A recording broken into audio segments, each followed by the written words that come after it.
Pour découvrir un vin, il ne suffit plus de le déguster. Habillée d'une étiquette innovante, cette bouteille renferme une mine d'informations.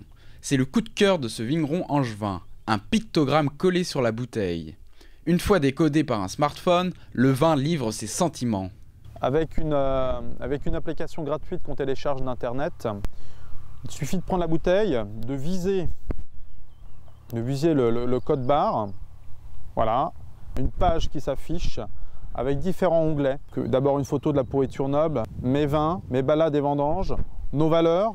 Un contenu multimédia pour attirer un nouveau consommateur. Je cherche à séduire, on va dire, une tranche entre 25 et 35 qui sont maintenant très dépendants, on va dire, de l'écran en lui-même. À travers cette bouteille, il va avoir un visage, il va avoir un homme, il va avoir aussi tout un environnement. Outil de promotion pour le viticulteur, la technologie est aussi au service du consommateur. Amené à se multiplier en grande distribution, des codes barres comme celui-ci renseignent les clients. La cuvée, un peu d'histoire, idée cocktail, super. Un moyen de se démarquer dans les rayons spiritueux où le client se perd facilement. Il y a bien 70% des gens qui ne connaissent pas le vin. Donc il y a beaucoup de choix, je pense qu'il y a trop de choix. Les gens s'habituent à certains vins et quand il y en a plusieurs à la suite, ça devient compliqué. En France, sur 10 bouteilles vendues, 7 le sont en grande distribution. Et sans les conseils d'un caviste ou d'un vigneron, difficile de choisir son vin.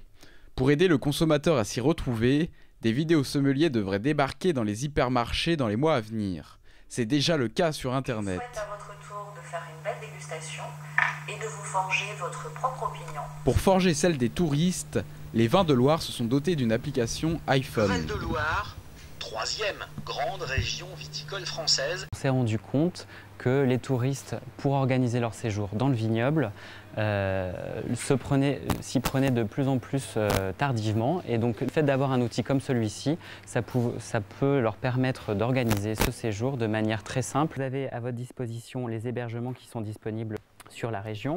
S'adapter au public, mais aussi abreuver sa soif de connaissances en ligne. Les gens sont vraiment intéressés aussi par ce que l'on fait, comme on le fait. Ils s'enrichissent aussi un petit peu. Ça permet d'avoir une autre connaissance aussi du travail. Quand ils arrivent ici, ils savent très bien de quoi on parle. Je crois que Facebook a beaucoup joué là-dessus et les blogs aussi. Blogs de passionnés, réseaux sociaux, forums, sur la toile, le vin ne s'est jamais autant partagé. Et les internautes se reçoivent 20 sur 20. Il n'y a qu'un pas entre le virtuel et le réel. Pour le viticulteur, rien ne sert de s'y précipiter au galop. Ce qu'apprécie le consommateur, rester authentique.